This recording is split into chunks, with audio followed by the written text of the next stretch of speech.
He wasn't a threat. He wasn't even loud. It was a humid evening in the suburbs of Charleston when 27-year-old Terrence Miller left his sister's apartment with a smile on his face and a plastic grocery bag in his hand. In the bag, a bottle of water, 2 cans of soda, and a pack of diapers she'd forgotten to pick up. He always looked out for her ever since their mother passed. Terrence had quietly taken on the role of protector, not with grand gestures, but in the little things, always showing up, always helping out. What happened next would unravel his life, shake a community, and force a courtroom to reckon with the truth. A squad car turned the corner, blue and white. A spotlight flashed, a voice barked through the speaker. Hands where we can see them. Confused, Terrence paused. He wasn't doing anything wrong. Seconds later, he was on the ground. The officer would later claim, under oath, "I feared for my life," but a nearby security camera, nearly forgotten by everyone, even the building owner, would tell a very different story. The footage showed a young man complying, speaking calmly, being thrown to the pavement, struck, dragged, all for what? A misunderstanding, a lie, or something deeper. The incident lit a fire on social media. But this story isn't about rage. It's not even about revenge. It's about how one man, bruised and broken, chose not to scream, but to speak, not to burn bridges, but to build. Terrence didn't want to be a symbol. He wanted to be. This is the story of what happened when the jury saw the tape and the system. Just for a moment, listen. Terrence sat on the curb for nearly 20 minutes after the officer cuffed him. His lip was split, his right wrist twisted at an unnatural angle. Cars passed. No one stopped. He didn't cry. He didn't scream. He simply looked down at the bag now torn and soaked with soda and whispered to himself, "Stay calm. Just stay calm." The officer's voice was cold. "You matched the description," he said flatly, as if that explained everything. Terrence blinked. Description of what? He never got an answer. At the station, the paperwork couldn't match the reality. Terrence didn't have a record. He wasn't carrying anything illegal. No aggression, no weapon, no resistance. But the officer had already filed a report. Suspect resisted arrest. Reached into waistband. The truth. Terrence's hand had moved toward his back pocket to get his ID, just like he'd been told. That moment would have been forgotten, buried beneath reports and protocol if not for a chance message. A maintenance worker at the building across the street had seen the whole thing from a 5th-floor window. He went downstairs the next morning and reviewed the security footage, more out of curiosity than purpose. When he saw what really happened, he hesitated. He was no activist.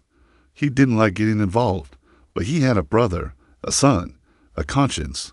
He uploaded the footage to a USB and left it on the defense attorney's desk 2 days before the hearing. What followed was not a clean process. The footage was contested. Questions were raised. Was the video doctored? Was the angle clear enough? Was it even relevant? But the image was simple. A man standing still, calmly speaking, and then being thrown to the ground. In court, the officer stuck to his story. "I feared for my life." The prosecutor nodded solemnly. "Officers must make split-second decisions," he said. "It's not always perfect, but it's the world they work in." Terrence, however, didn't attack the system. He spoke of discipline, of how, in the darkest moment of his life, he had to control his rage. "Not for me," he said, "for my niece, for every kid who looks like me and is taught that silence is the only way to stay alive." His voice didn't shake, it carried. One juror, a retired teacher, would later say, "It wasn't just the video, it was the way he spoke, the way he never lost his dignity." The jury deliberated for 6 hours. The verdict, not guilty on all charges, but more than that, the panel made an unusual request. They wanted their decision entered into the record with a public statement. "We believe Mr. Miller was wrongfully arrested, and we want our decision to reflect not just the law, but the truth." And so, in that quiet courtroom, something rare happened. A man who had been humiliated in the street was restored in public, not with fireworks, not with headlines, but with acknowledgement. Terrence didn't celebrate.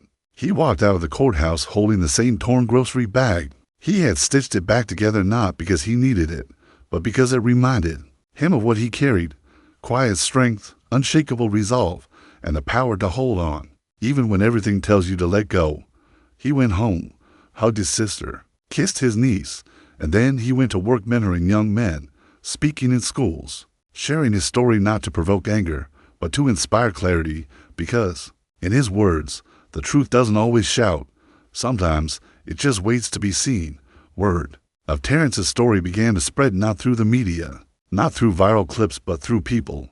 Quiet conversations, community groups, school hallways. A teacher at Roosevelt High invited him to speak to a group of seniors. Many of them didn't know his story, but they recognized something in him, the way he walked into the room, not proud, but present, not loud, but firm.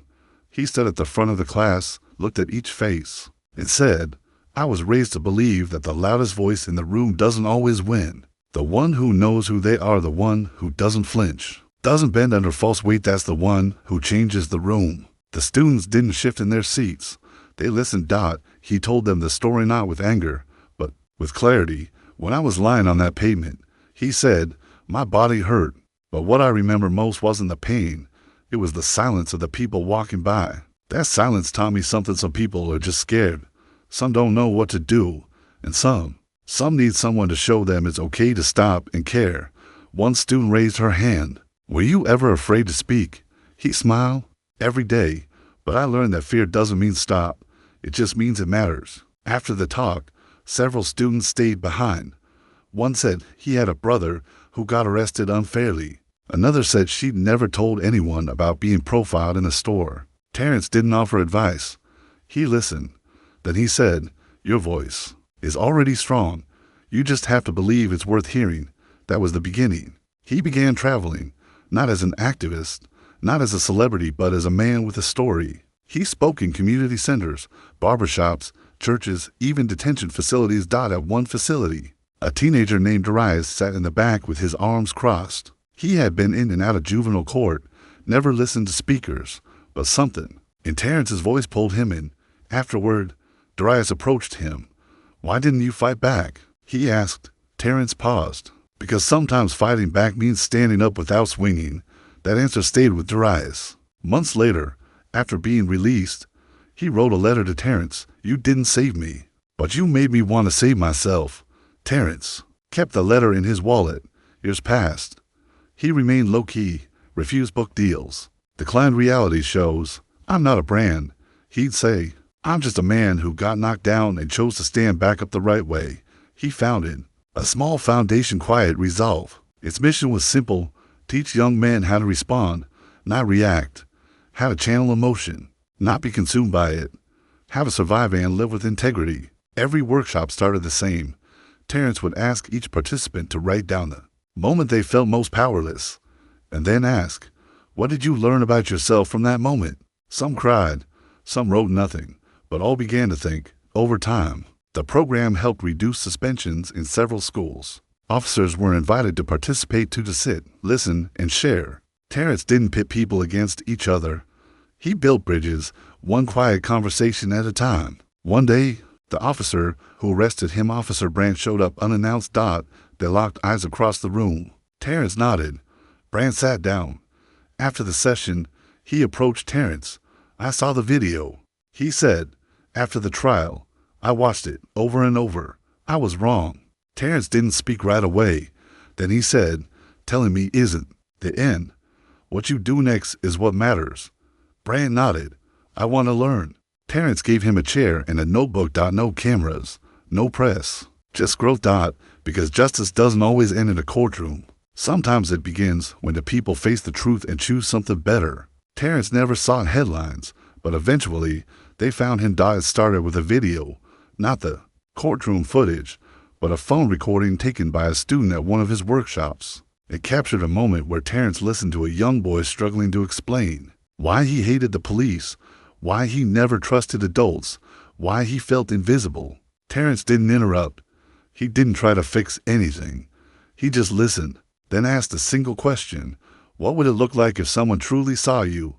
That clip spread, not like wildfire, but like quiet rainfall, steady, cleansing, impossible to ignore. News stations reached out. He declined most, but when NPR called, he agreed on air.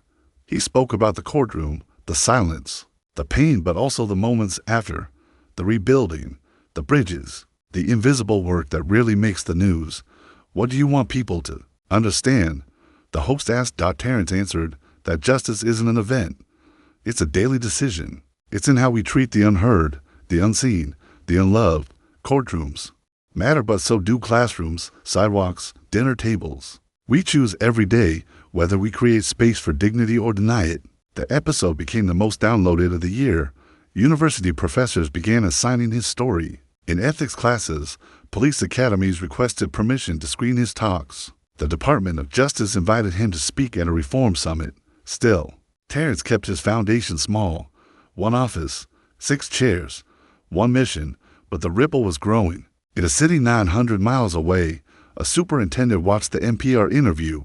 2 weeks later, he rewrote the school district's disciplinary policies, banning suspensions for nonviolent defiance and investing in conflict resolution training. In his memo, he wrote, "If we can listen to what students aren't saying, maybe we won't need to punish them for how they say it." In the same city, a state legislator introduced a bill mandating body camera footage be released within 48 hours of any use of force incident. On the floor, she held up a photo of Terrence and said, "This bill is not just for justice after the fact, but trust before it." Meanwhile, Terrence remained focused on his circles. One night, after a session with newly released inmates, a man named Andre stayed behind. He was quiet, built like a linebacker, with the kind of eyes that had seen too much. "You said you used to feel ashamed," Andre said. "What changed that?" Terrence leaned forward. "I stopped seeing my pain as weakness. I started seeing it as a reminder I survived." Andre nodded slowly. "You think I can start over?" Terrence didn't smile. He just said, "You already did, the second you walked through that door." Weeks later, Andre returned not as a participant, but as a co-facilitator. This was the heart of it. Not fame, not policy, but one man choosing a different path than guiding another. Years passed. The foundation expanded, not with offices or branches, but with people. Terrence called them seeds planted in schools, precincts, homes. They weren't loud, but they were firm, present, unshakable. Then one day, a letter arrived. It was from the mayor's office of his hometown, the city. Where it all began, they were naming a new community center, not after a politician, not after a donor, but after a man whose quiet refusal to retaliate had rewritten the meaning of justice. For a generation, the Terrence Miles Center for Dignity and Dialogue. At the dedication, Terrence stood on the stage, no podium, just a circle of chairs. "I'm not the hero of this story," he said. "I'm just proof that healing is possible. That silence doesn't have to be the end. That truth, when spoken, lived, and carried forward, can break even the oldest cycles." He looked out at the crowd, students, officers, parents, judges, men who once wore orange jumpsuits now wearing ties, boys who once feared the system now working to reform it. The applause was thunderous, but Terrence, he just sat back down, because in his world, the work was never about the noise. It was always about the next person who walked through the door. Andre was never the type to ask for help. Not when he lost his brother to the streets at 15. Not when his mother worked 3 jobs and still came home empty. Not even when the judge called him a threat to society and handed down the number 8 to 12 like it was nothing more than a price tag. He did his time. He kept to himself, but it wasn't the bars that changed him, it was what came after. Freedom. They said but freedom felt cold, judgmental. It looked like job applications that ended in silence. Landlords who stopped smiling when they saw the box checked yes for felon. It looked like walking through a world that never really wanted you back. Then he met Terrence. It wasn't planned. His parole officer had recommended a community workshop. "Just sit in. You don't have to talk," she'd said. Andre didn't talk the first time, but he listened to the man in the front of the room who didn't preach, who didn't sugarcoat, who didn't blink when Andre's arms crossed or when his face gave nothing away. Terrence just told a story, his story, about a lie, a badge, a courtroom, and the long, heavy work of rebuilding what was broken. But what hooked Andre wasn't the courtroom. It was the way Terrence said, "They beat me down, but they didn't take my voice. I gave it back to myself." Andre went home that night and sat in silence for 2 hours. He didn't turn on the TV. He didn't scroll. He just sat. And for the first time in years, he remembered his brother, the way he used to laugh, the way he used to say, "You don't have to fight every battle, but you better not run from the ones that matter." The next week, Andre showed up early. This time, he spoke, quietly, carefully, but he spoke. He talked about the time he got stopped just for walking his bike home. He talked about losing jobs because of his name, not his record. He talked about anger, not the kind that screams, but the kind that simmers so long you forget what life felt like before it boiled over. Terrence listened, then said something that Andre never forgot. You don't owe anyone an apology for surviving, but you owe yourself the chance to live. That line changed something, not overnight, but over time. Andre started volunteering. He handed out water at community events. He helped clean up a park where he used to sell. He took a part-time job, fixing bikes for kids who couldn't afford one. And then one day, Terrence called. I want you to sit up front with me, he said. Why? Andre asked. Because someone in this room is going to see themselves in you, and they need to know. Survival isn't the end of the road, it's the start of something bigger. Andre showed up. Nervous? Definitely. But when he saw a boy in the back of the room, arms crossed, just like his had been, he knew. This was the reason. He didn't say anything profound. He just told the truth. That healing wasn't neat. That trust didn't come easy. That some nights still felt hollow, but that every step forward was a victory afterward. The boy approached him. He didn't say much, just held out a fist for a bump and whispered, thanks. That was enough. Over time, Andre became more than a voice. He became a mentor, a guide, a lighthouse for those lost in the same fog he once wandered through. And years later, when the foundation opened a second space in a different city, it wasn't Terrence they asked to lead it. It was Andre. He accepted, but not as a savior, not as a spokesperson. He went as proof that broken doesn't mean buried, that mistakes don't erase worth, that redemption isn't a miracle, it's a muscle, one you build, one choice at a time. When they handed him the keys, he looked at them like they weighed 1,000 pounds, because they did. He opened the doors, the same way Terrence once opened his, and when a man sat in the back, arms crossed, saying nothing, Andre just smiled. He knew the look, he knew the pain. So he walked over, sat down beside him, and simply said, take your time, I'll be right here. Her name was Valerie. She was 62, retired, and had served jury duty twice before, once on a petty theft case, and once on a civil dispute about a broken fence. She never imagined she'd be selected for something like this. When she first entered the courtroom, she scanned the faces, the young man on trial, the officer in uniform. The lawyers postured like chess masters, but it was the silence that struck her. Not the absence of noise, the weight of it. It was the kind of silence you only hear when truth is fighting to breathe. The prosecutor had opened with statistics, charts, historical patterns of misconduct. Valerie had heard it before on the news, in passing, but something about seeing it laid bare in that sterile room made her chest tighten. The defense came next. The officer's lawyer told a story, one about fear, about adrenaline, about dark streets and split-second decisions. Valerie listened. She did not judge. She took notes, as instructed. Then the footage played. It wasn't long, 1:32 seconds. But when the video ended, Valerie realized she hadn't blinked. There was no weapon. No sudden movement. No threat. Just a man unarmed, standing still, trying to speak. Before the blow came, Valerie clenched her jaw, not out of anger, but because the lump in her throat had grown too large to swallow. During deliberation, one juror spoke quickly. The officer feared for his life. It's his word. We can't assume intent. Another hesitated.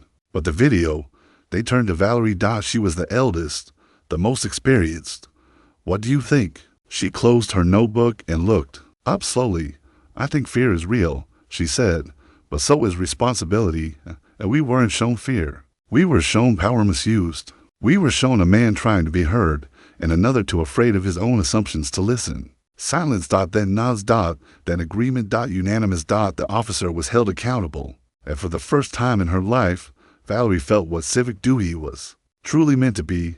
Not a checkbox, not a burden, but a mirror. A mirror held up to a society that too often looked away. Weeks later, she wrote a letter, not to the court, not to the press, but to the young man. She didn't know if he would ever see it, but she wrote it anyway. She thanked him for his courage, for his restraint, and for reminding her that silence only protects those who already hold the microphone. She ended with these words, we saw the tape, but more importantly, we finally saw you. Her name was Kayla 17. She wasn't supposed to be there that night. She had missed her bus after staying late at school to finish a project. Her mom had told her to wait inside the library, but the Wi-Fi was down, so she waited on the corner, quiet, backpack at her feet, hoodie up. That's when she heard the shouting. She turned. A block away, a police cruiser had pulled over. She saw a young black man, maybe mid when he's standing beside the car with his hands slightly raised. Not high, not defiant, just cautious. Kayla didn't think. She just pulled out her phone. She had seen too many of these stories on social media. Heck, she'd reposted them. But this was in front of her. She hit record. The officer barked commands. The man tried to speak. He didn't yell. He didn't curse. He just said, "Sir, I haven't done anything." That was when the officer lunged. Kayla's hands trembled, but she kept recording. It wasn't courage. It was instinct. In class, they taught her about history, about Rosa Parks, about lunch counter sit-ins, about cameras capturing hoses and dogs in the South. She never thought she would be part of a moment like that. The man was handcuffed, face scraped. Still, Kayla filmed. Even when the officer turned and yelled, "Put that phone away." She ran straight home, locked the door, sat on her bed, and watched the footage play again and again. Her mother wanted her to delete it, said it was dangerous, said they'd come after her, but Kayla didn't.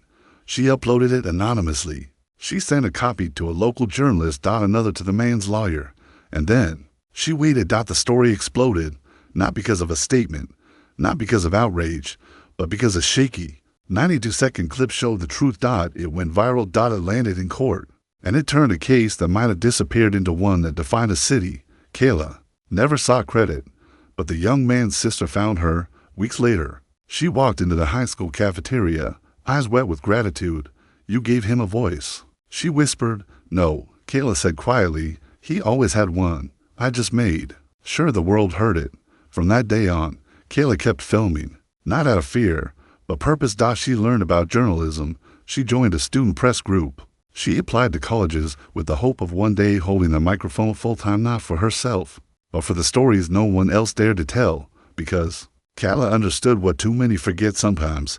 History doesn't ask for heroes. It just asks you to keep your camera steady. Let's dive deeper into the man who was arrested. His name was Darren Miles. Before that night, Darren had a simple life, not an easy one, but simple. He worked a job's morning shift at a grocery distribution warehouse and evenings cleaning office buildings downtown. He was saving for a barber license, dreaming of opening his own chair one day. His hands were always sore, his shoes always worn, but he showed up every day. Darren didn't have time for trouble. He didn't drink, didn't smoke, didn't run with anyone who did. His mother had raised him with one rule: stay quiet, stay humble, stay breathing. He thought he was doing everything right, but that night, all it took was being in the wrong place, wearing the wrong color hoodie, walking home from work. A busted taillight on a car he didn't even own was the excuse. The real reason was deeper, silent, invisible, yet felt in his bones. Darren didn't resist. He didn't even speak much. He just kept asking, why? Why the cuffs? Why the shove? Why? The knee to his back when he was already down. His face was bloodied, his wrists burned. But what cut deepest was the silence after. They locked him up, charged him with resisting arrest, claimed he was aggressive, dangerous. They didn't know the cameras were watching. They didn't know Kayla was watching. At first, Darren didn't believe it would matter. He'd seen this play out before. Videos vanish, statements rewritten, cases dropped, or worse one, by those who told the better lie. But this time, the truth had weight. The footage hit the internet. Within 48 hours, public defenders were knocking. Civil rights attorneys were calling. For once, Darren's voice wasn't drowned out. For once, someone else had seen what he always felt, that no matter how quiet you are, your skin can still make you a suspect. The courtroom was packed when his case was heard.